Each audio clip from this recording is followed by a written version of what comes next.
वैशाख मास के शुक्ल पक्ष की नवमी तिथि को सीता नवमी या जानकी नवमी मनाई जाती है। इस दिन सभी पुरुष एवं महिलाएं माता सीता की पूजा करके अपने सभी कष्टों को दूर करते हैं। या सीता नवमी राम नवमी के ठीक 1 महीने बाद आती है। कहा जाता है कि इस दिन मध्यकाल में पुष्य नक्षत्र में माँ सीता प्रकट हुई थी। यही वजह है कि इस दिन सीता नवमी मनाई जाती है।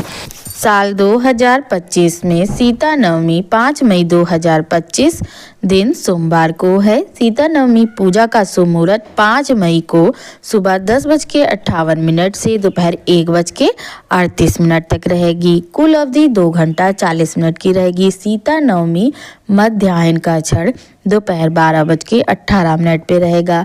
सीता नवमी तिथि की शुरुआत 5 मई 2025 को सुबह 7:35 पे होगी और नवमी तिथि की समाप्ति 6 मई 2025 को सुबह 8:38 पे रहेगी। सीता नवमी के साथ ही जान लेते राम नवमी कब मनाई जाएगी। राम नवमी 6 अप्रैल 2025 दिन रविवार को होगी। राम नवमी के ठीक 1 महीने बाद सीता नवमी मनाई जाती है। इस दिन वैष्णव लोग सीता नवमी का व्रत पूजन एवं दान पुण्य करते हैं।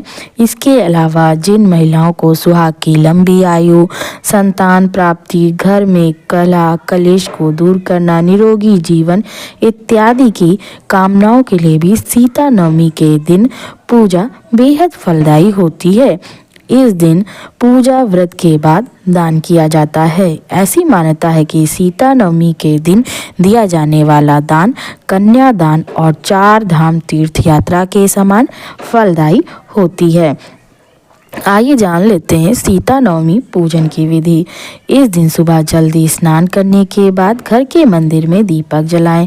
इस दिन व्रत का संकल्प या व्रत फलाहार किया जा सकता है। इसके बाद पूजा वाले स्थान पर गंगा जल से छिड़काव करने के बाद एक चौकी पर लाल कपड़ा बिछाकर श्री राम के साथ माँ सीता की पूजा करें। पूजा में भोग शामिल करें। किसी मीठी वस्तु का भोग लगाएं एवं सुहाग एवं माता सीता के लिए सुहाग का सामान रंग, फूल, धूप, दीप आदि भी अर्पित करें। आइए सुनते हैं सीता नवमी की कथा। मिथिला राज्य में बहुत लंबे समय तक वर्षा नहीं हुई, जिसके कारण वहां की प्रजा तथा वहां के राजा जनक बहुत चिंतित थे। तब राजा जनक ने ऋषियों से इस समस्या का समाधान पूछा तो उन्होंने राजा जनक को बताया कि यदि वे स्वयं हल चलाएं तो इंद्र देवता बहुत प्रसन्न होंगे और राज्य में वर्षा होगी।